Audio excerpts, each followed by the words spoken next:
Oke Pak Gecik, Ya. bukankah ini juga menggiurkan misalnya kepala desa atau Gecik di seluruh Indonesia ini terkait tentang janji-janji Prabowo kemarin yang memang menaikkan anggaran desa 5M?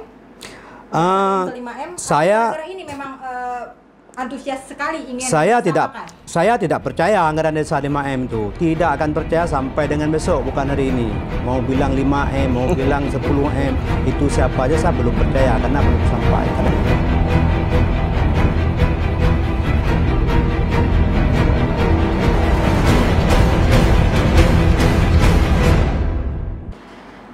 Assalamualaikum warahmatullahi wabarakatuh. Kembali lagi dengan saya Siti Aminah di channel PTM, tepatnya di episode ke-72 tahun keempat edisi Kamis 25 April 2024. Bagi rekan lo yang belum subscribe, silahkan subscribe, dan kita masih menunggu komentar yang positif dan membangun pastinya. Baik rekan PTM, kali ini kita akan membahas tentang Jumat 19 April 2024 lalu, ratusan kecik kepala desa se-Provinsi Aceh yang tergabung dalam Abdesi melakukan aksi damai di kantor Gubernur Aceh. Mereka menuntut memasukkan permasalahan masa jabatan dalam revisi Undang-Undang Nomor 11 Tahun 2006 tentang Pemerintah Aceh UUPA. Nah, masa jabatan itu diperpanjang selama 8 tahun lamanya. Baik, kali ini kita akan angkat tema tentang masa jabatan kecil terganjal UUPA. Benarkah petinggi GAM desain UUPA asal-asalan? Bersama dua narasumber kita yang sudah hadir di PTM hari ini, ada Dr. Nasrul Zaman STMKes. Beliau adalah pengamat kebijakan publik, dan juga di sebelah kiri saya ada Tengku Marwan Yusuf. Beliau adalah Kecik Gampung Kampung Baru. Assalamualaikum Bang Nasrul.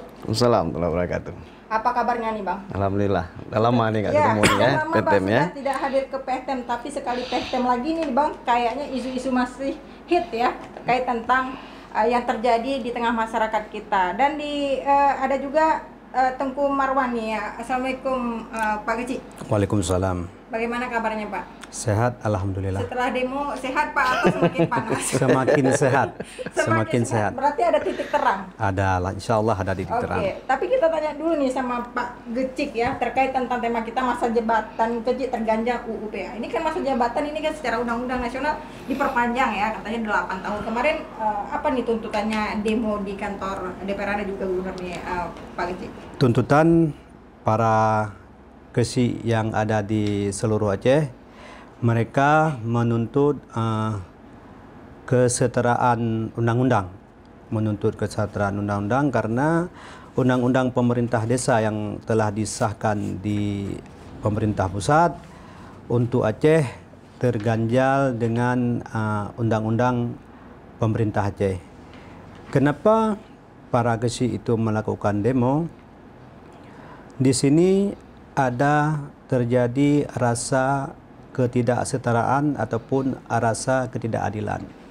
Mengapa demikian? Berbicara masalah jabatan kesi itu, pemerintah pusat telah mengatur sedemikian rupa sebuah kebijakan sehingga lahirlah sebuah undang-undang yang melegalitaskan jabatan kepala desa itu ataupun kesi di Aceh selama 8 tahun. Untuk Aceh terganjal dengan undang-undang pemerintah Aceh.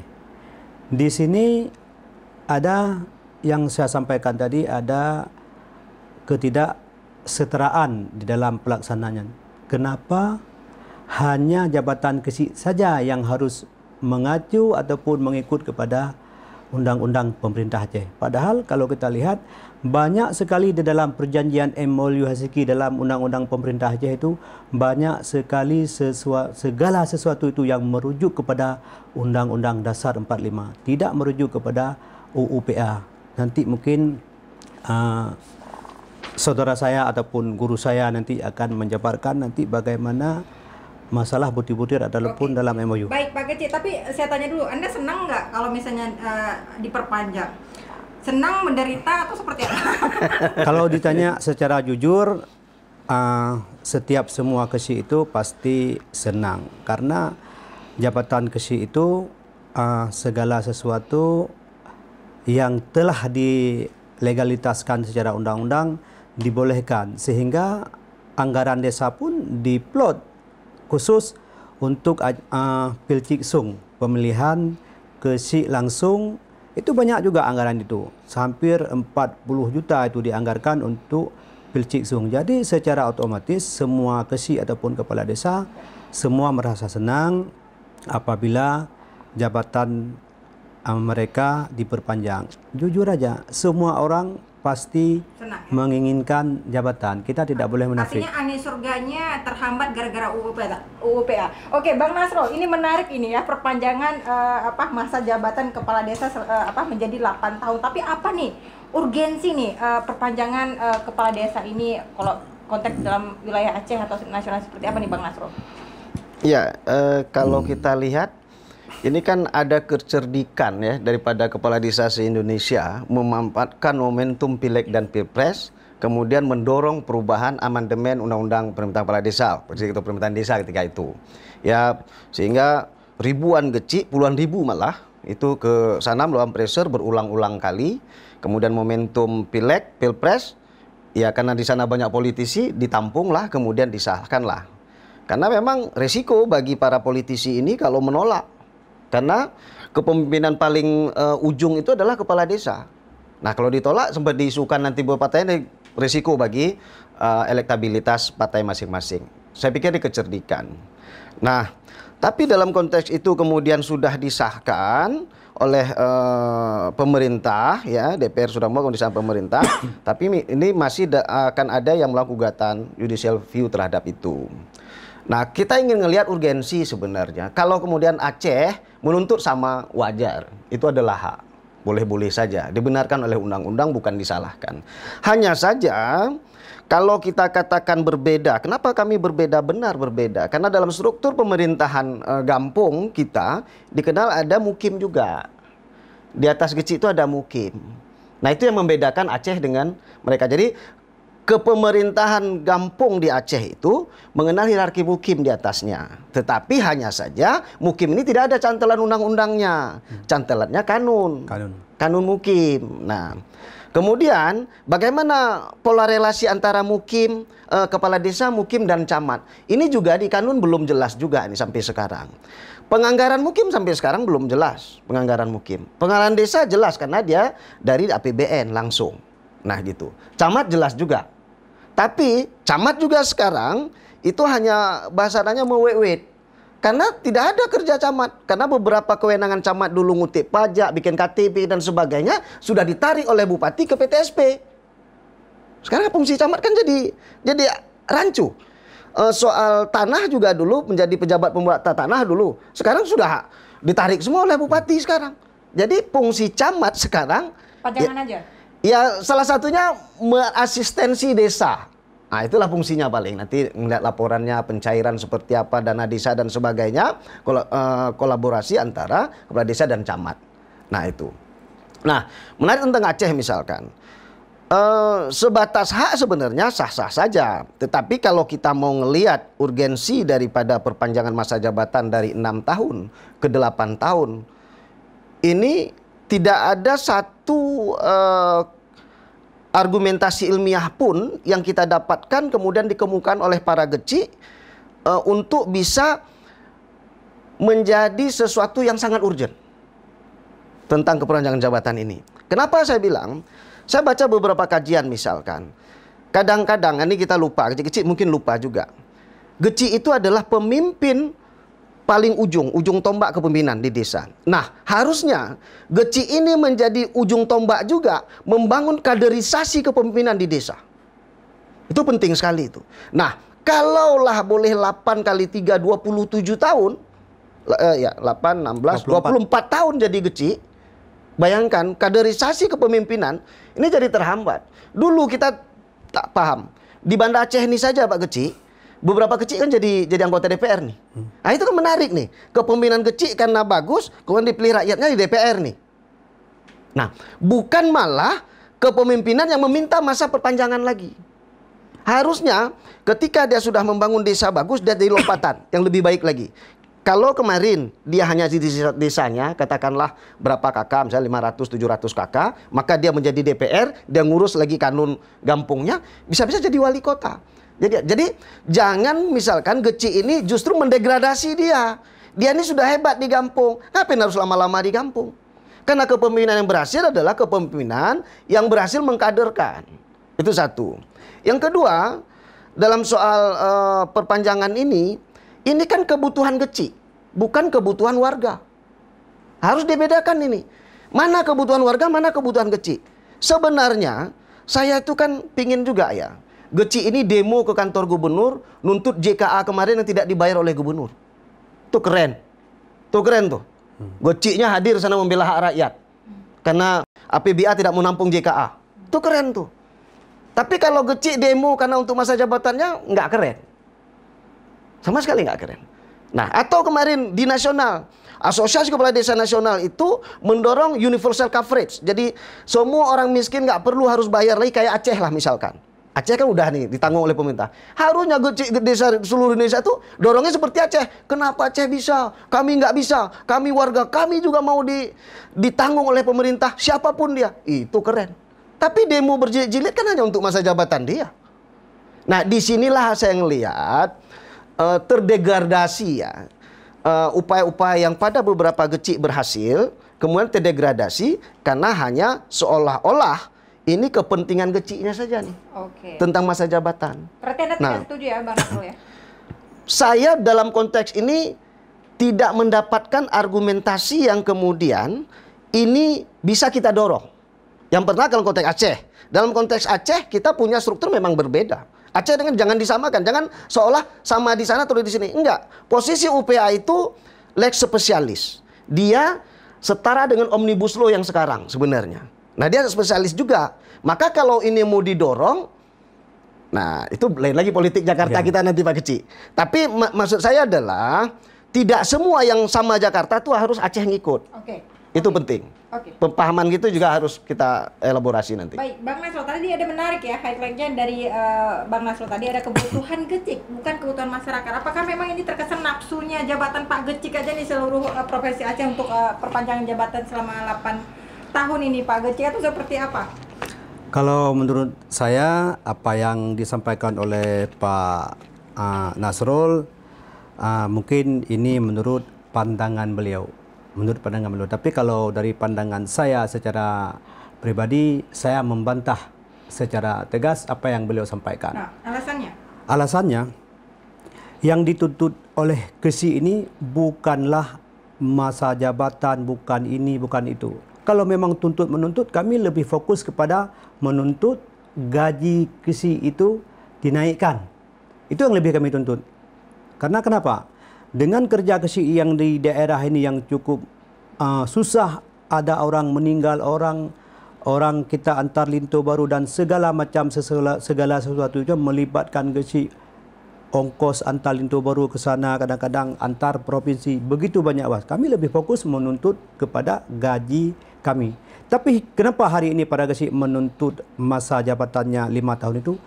Para Geci ini sebetulnya kalau kita bisa pahami secara dalam, mereka bukan menuntut masa 8 tahunnya. Tapi yang mereka tuntut adalah kesetaraan di dalam pemerintah. Di mana salahnya? Kenapa hanya jabatan Geci berpedoman kepada UPA? Kenapa tidak yang lain? Banyak sekali tentang masalah bagi hasil Aceh dan segala satu. Bendera Aceh sejajar dengan bendera pemerintah Indonesia, semua sejajar. Tapi kan undang-undang ini juga terkesan kepada kepentingan ketuanya aja, Pak Geciknya saja, bukan masyarakat. Tidak. Pak masyarakat, ada kepentingan-kepentingan yang di masyarakat ini yang terjadi kontroversi di dalam masyarakat. Contoh, dari pemilihan Geci dulu 5 tahun sekali, 2 periode. Ditambah dengan 6 tahun sekali juga 2 periode.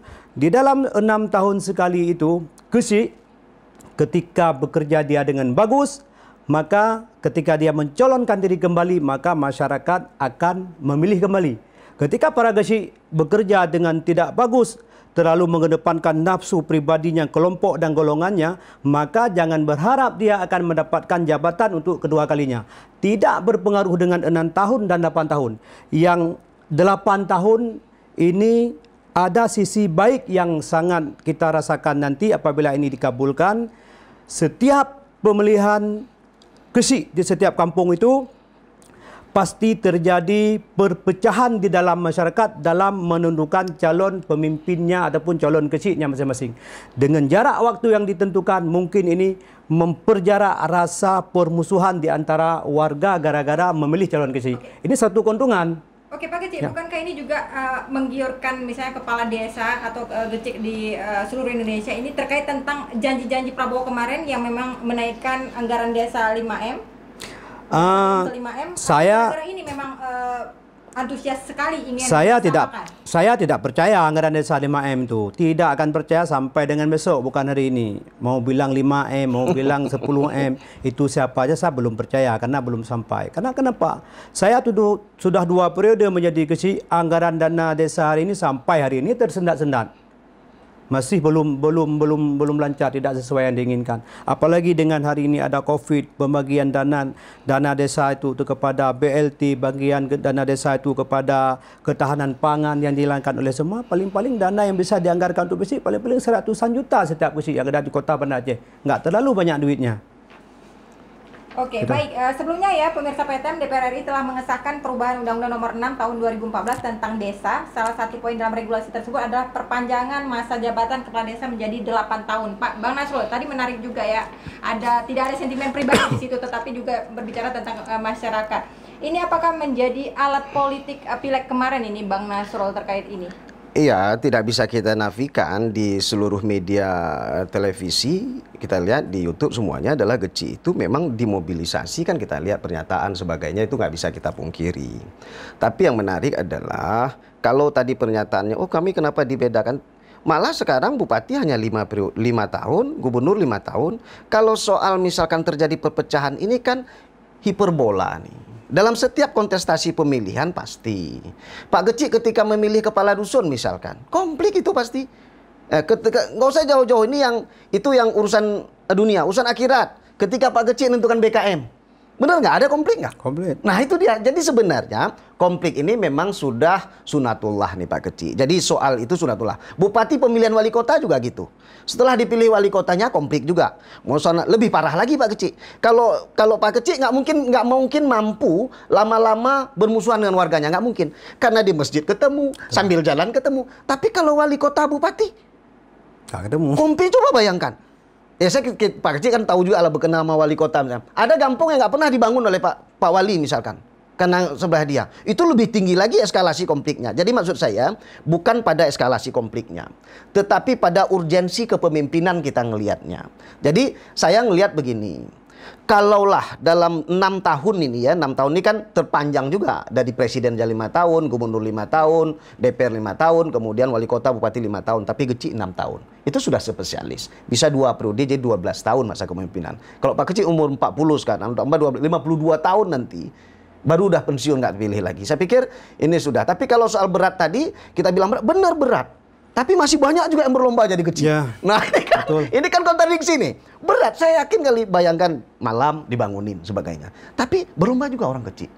Nah mungkin di Banda Aceh nggak ada. Tapi tempat lain tuh pakai uang tuh. Bayarnya lagi. Apalagi di Jawa. Lebih gila lagi kalau di Jawa.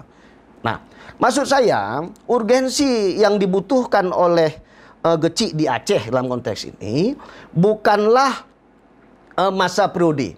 Tetapi pemerintah daerah dan pemerintah Aceh harus membangun Geciknya, ya, kapasitas Gecik, kualitas Gecik untuk mampu membangun desanya. Itu yang dibutuhkan sekarang. Nah, kalau sekarang Gecik membutuhkan demo kemarin, menurut saya sah-sah karena latah saja. Tetapi saya melihat yang dibutuhkan oleh Gecik adalah pendampingan dari pemerintah kabupaten kota terhadap pemerintahan Gecik ini. Supaya mereka betul-betul misalkan bisa bekerja untuk rakyatnya. Oke.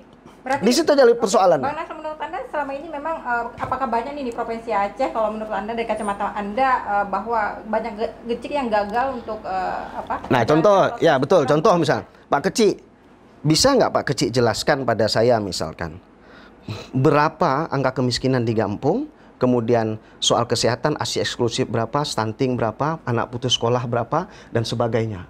Nah ini penting. Nah, bisa Pak Gecik silakan ceritakan itu supaya kita bisa dapat frame-nya nanti. Ya, apalagi dengan tadi dana katanya terhambat-hambat nih. Ah itu. Baik, terima kasih. Jadi mengenai tentang data-data di kampung, saya berbicara sebagai Gecik kapasitas Kota Banda Aceh. Ya. Dengan Gecik yang ada di daerah kabupaten-kabupaten, saya tidak mengetahui secara persis. Cuman berbicara untuk Kota Banda Aceh, Di Banda Aceh ini sistem pengelola keuangannya itu berjalan dengan baik dan terstruktur.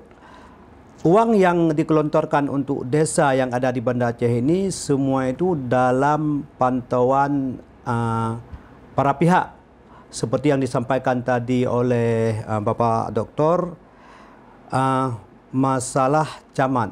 Memang kerja camat di setiap kecamatan dalam mengawasi dana desa ini, camat betul-betul bertanggung jawab penuh dan benar-benar melaksanakan tugasnya dengan baik. Sehingga Kota Banda Aceh ini dalam pengelolaan anggaran pemerintah kampung itu diawasi secara penuh oleh para pihak, sehingga kecil sekali kemungkinan dan adapun yang terjadi selama ini penyalahgunaan anggaran yang dilakukan oleh pemerintah desa yang ada di 90 Kota Banda Aceh.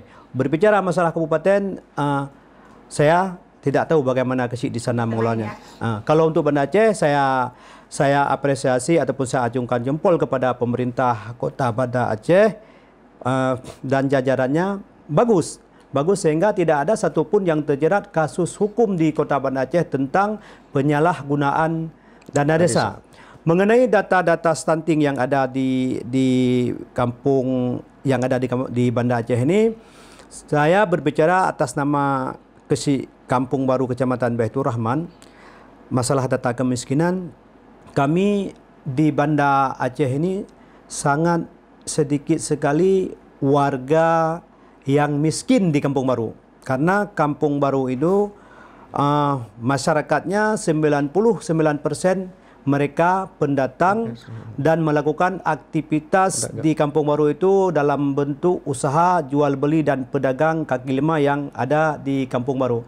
Berbicara masalah kemiskinan ini, di Kampung Baru itu miskin dan kaya itu hampir tidak bisa kita bedakan. Karena kenapa? Mereka semua itu menyewa tempat, menyewa toko. Tidak sanggup menyewa toko, mereka sewa rumah. Yang intinya masyarakat yang ada di Kampung Baru itu tidak terlalu miskin-miskin sekali dan tidak ada yang kaya-kaya sekali. Pak Kecik, artinya Anda sebutkan tadi semua misalnya anggaran yang memang 1M atau lebih itu terrealisasi kepada masyarakat?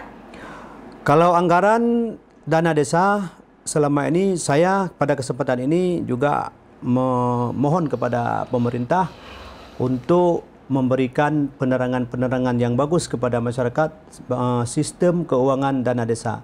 Hari ini masyarakat berasumsi bahwa dana desa itu banyak sekali di desa dan bisa dikuasai sepenuhnya oleh Kesik ataupun perangkat desa. Padahal dana desa itu butuh proses A, B, C dan secara bertahap mengenai dana desa. Dana desa, kalau untuk Kampung Baru itu sumber dana dari pemerintah pusat mungkin sekitar 700-an juta setiap tahunnya. Bayangkan, untuk gaji perangkat aparatur dan segala bentuk kampung itu lebih daripada 0,5 M. Ada nggak komitmen VP-nya, misalnya pejabatnya, Pak Camatnya dan sebagainya? Ada nggak sih? Di selama 2 periode saya menjabat jadi Kesik, Camat, Kapolsek, Daramil itu mereka mengawasi kampung, mengawasi dana desa, mengawasi pekerjaan-pekerjaan kampung itu secara permanen. Dan alhamdulillah selama 2 periode ini, pengalaman saya pribadi, mereka belum pernah sekalipun meminta fee kepada Kesik ataupun kepada saya selaku Kesik. Belum pernah mereka lakukan. Kami bekerja dengan profesional di bawah pelaksana kegiatan masing-masing sesuai dengan anggaran dan nerap, sehingga alhamdulillah belum terjadi masalah sampai dengan saat ini. Mungkin kalau misalnya Kota Banda Aceh tidak terlalu banyak problem yang sangat signifikan ya Bang Nasrul. Mungkin di kabupaten 23 kabupaten lainnya tentu banyak permasalahan mengenai bagaimana realisasi anggaran. Ada program, misalkan program yang multi-year di desa, sehingga kalau berganti kepemimpinan program ini batal. Maka pentinglah itu ditambah jabatannya. Tapi kalau tidak ada program-program yang berkesinambungan lama, misalkan strategis yang perlu dibangun oleh kepala desa, terus urgensi tambah masa periode itu yang perlu dipertanggungjawabkan kepada publik sebenarnya. Nah, yang kedua, kalau kita melihat baik, karena Kota Banda Aceh ini sebagai kota provinsi, dia sangat dekat dengan semua orang.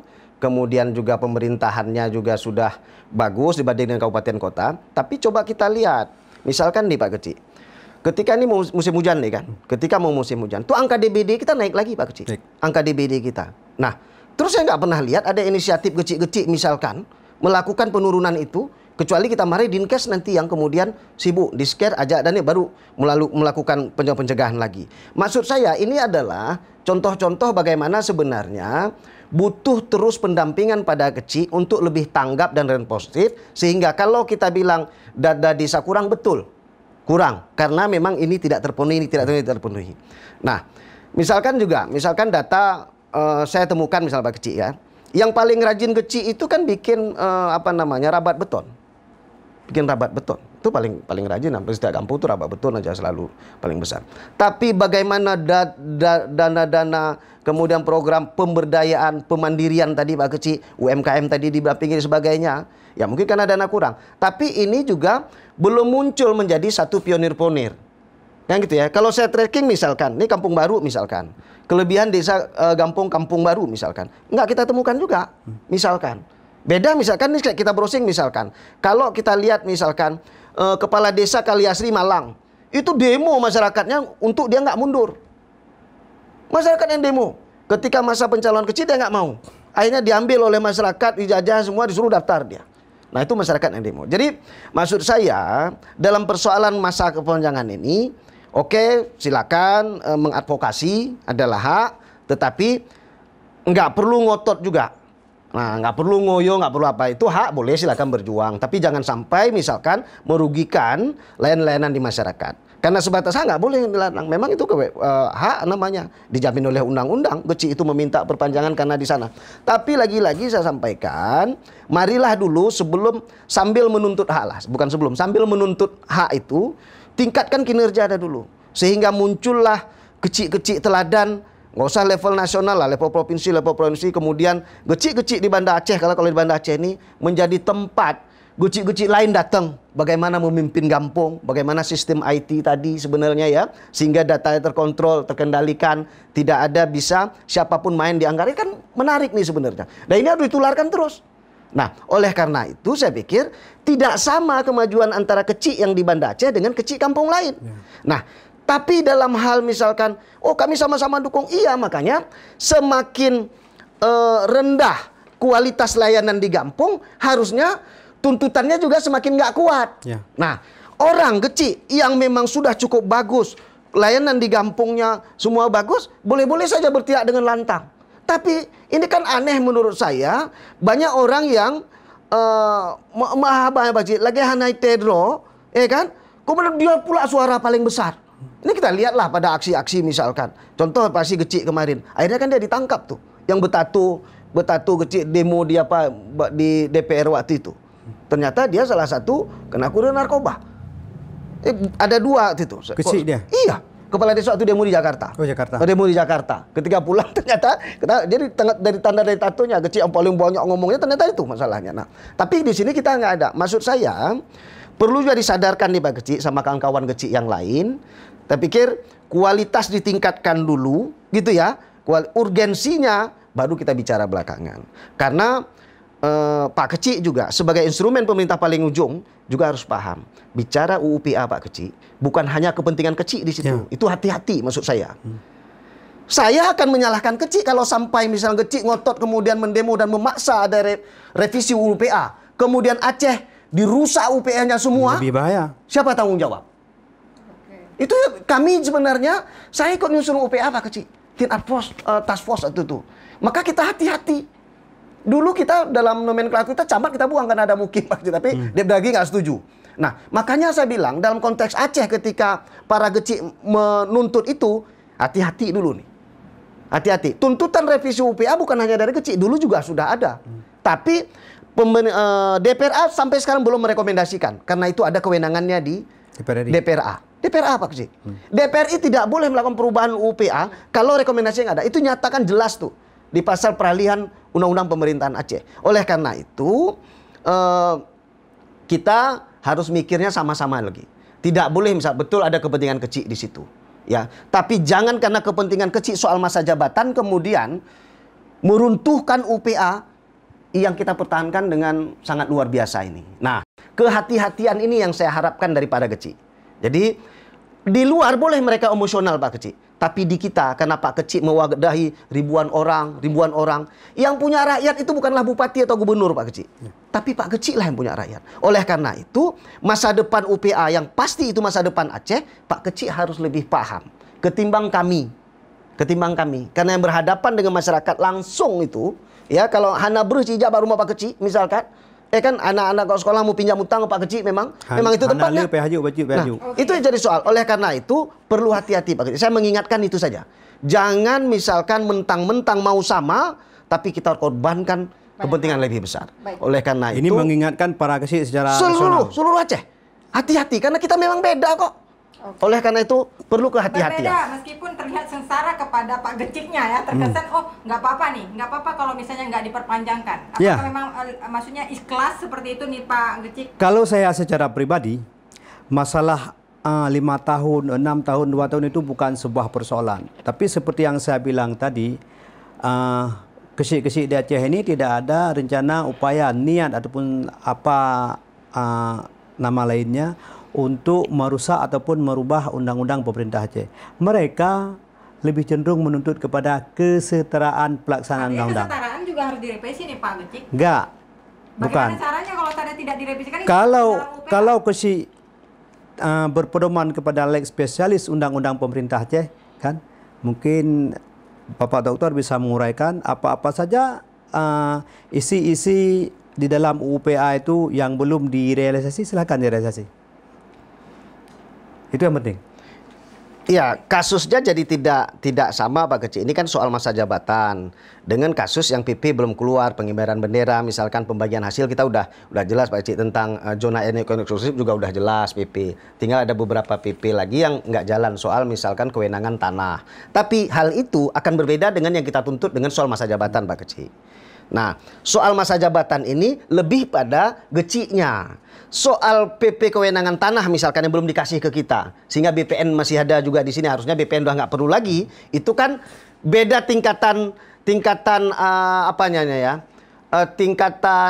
kewenangannya. Karena tadi soal masa jabatan, ini soal kewenangan pemerintah Aceh. Tapi kalau Pak Kecik misalkan ada kewenangan gecik yang ditahan oleh UPA, nah itu sama-sama kita bela Pak Kecik. Misalkan di dalam UPA diatur bahwasanya Pak Kecik tidak boleh mendapat bantuan dari pemerintah kabupaten kota. Nah, itu sama-sama kita lawan Pak Kecik.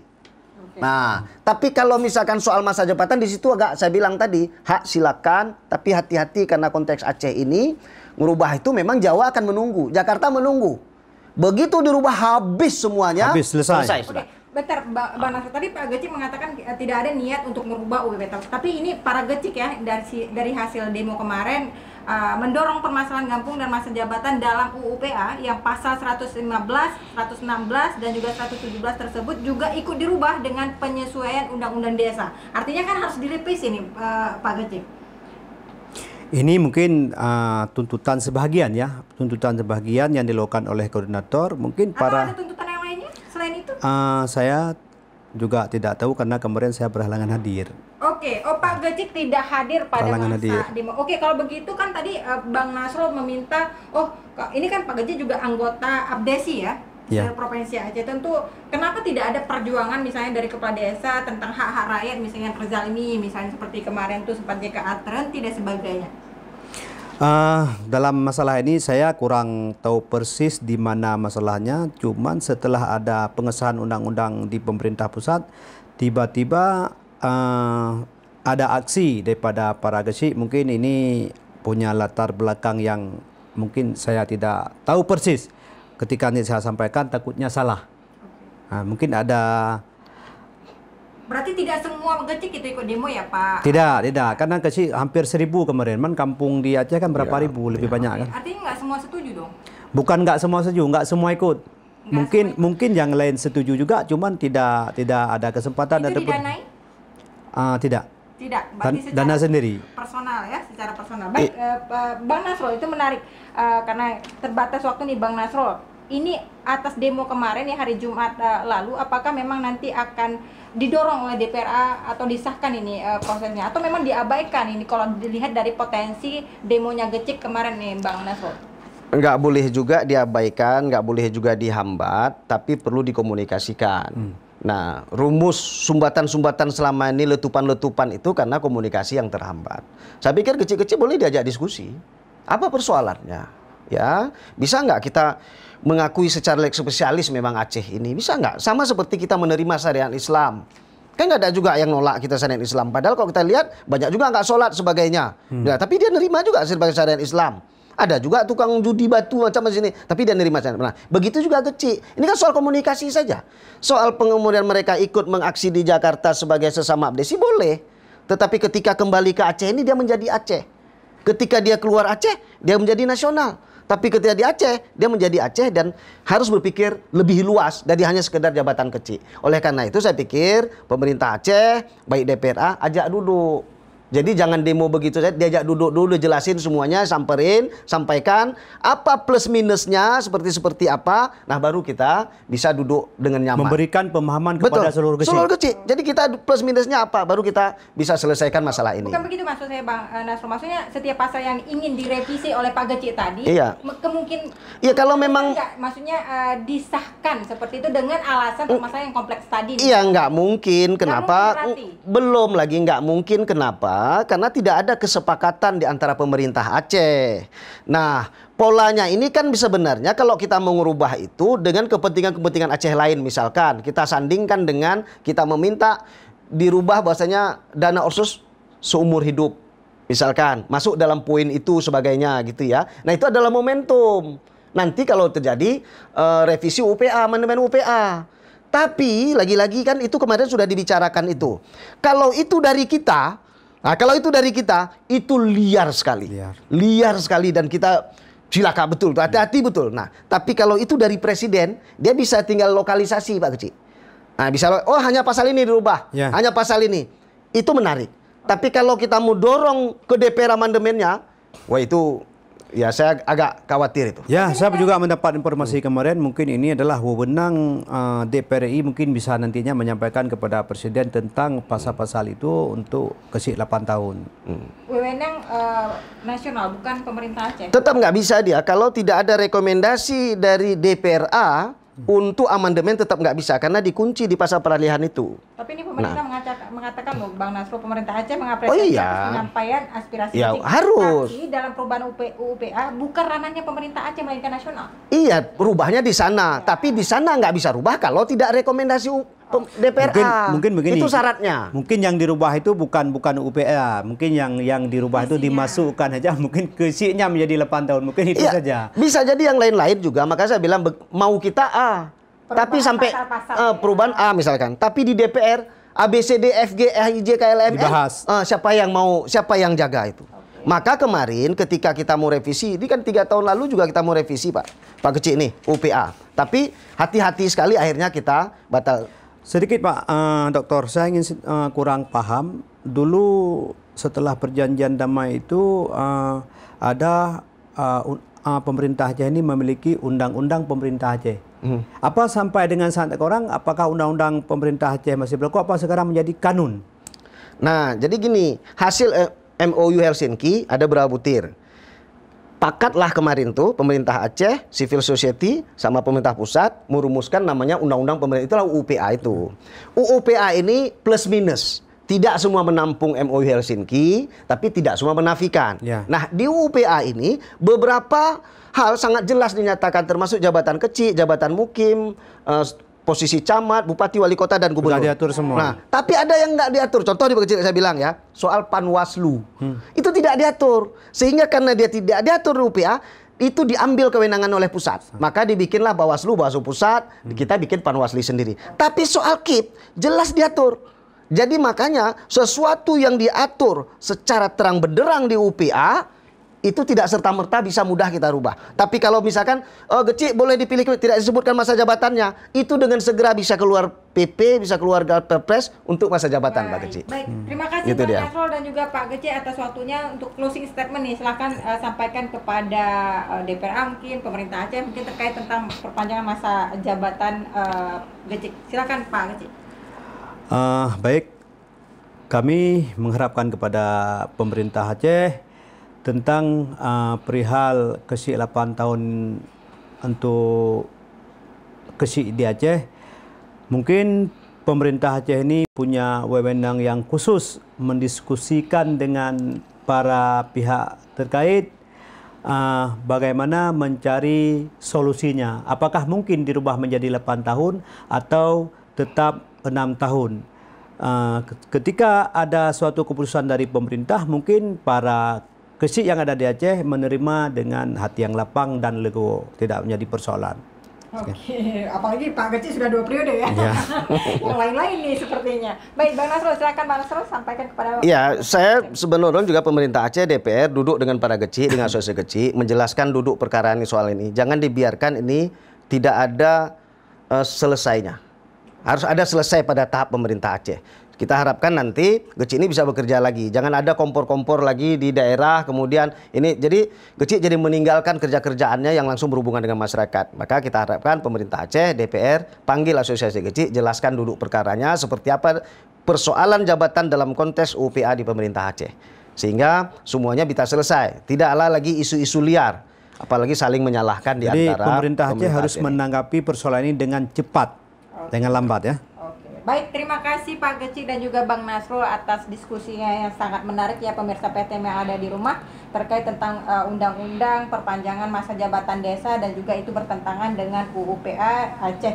Nah, tentu pemirsa PTM jangan lupa tonton terus podcast kita di setiap hari Senin dan Kamis pukul 10 pagi dan jangan lupa tekan lonceng untuk mendapatkan informasi terbaru.